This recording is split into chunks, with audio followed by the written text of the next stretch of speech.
So the ALS Association funds research around the globe in Europe, Asia, and across the United States.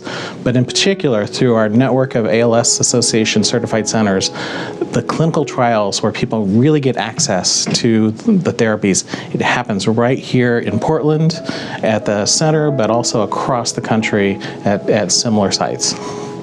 When I participate in a trial, I just want to give hope to others with ALS that through these clinical trials, we're going to find a cure.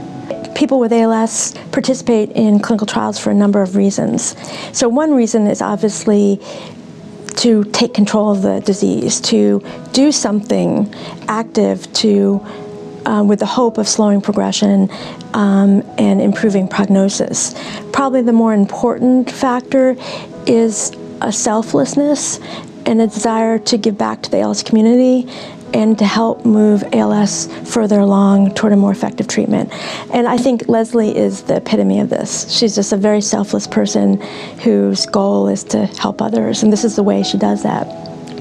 One way that I have found that I can help others is to be proactive in being involved in a clinical trial and encouraging others to do so, because there's benefits of it. It slows down the progression, and soon they're going to find what it is that's going to cure ALS. The goal towards finding a treatment for ALS begins and ends with a person with ALS. They truly are the motivating factor that promote the research to find a treatment. But more importantly than that, they're often the people who are raising funds to fund research, as well as advocating on a public policy level to get government funding for ALS research. No one else has the credibility than an ALS person to know what you're going through with this terrible disease. So we need to get out there and advocate. They would be able to share exactly what they're going through because they're living with ALS. People with ALS are crucial for the advocacy that funds research dollars for ALS. Every year, there's a National ALS Public Policy Conference. We take a delegation of people living with ALS to Washington, D.C.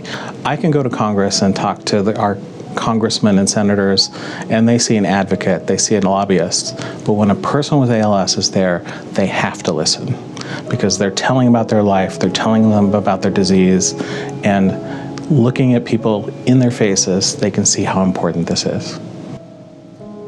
We've been given this disease and we're fighting it to the best of our knowledge, but we're not giving up. We have hope. I think that's the key word. We all have hope because of the research that's taking place and the dynamics all around the country. We're on the right track towards finding a treatment for ALS. And it's by pushing forward and continuing all of our efforts, both at the clinics and through Congress and ALS research funding, we're going to find a treatment for this disease.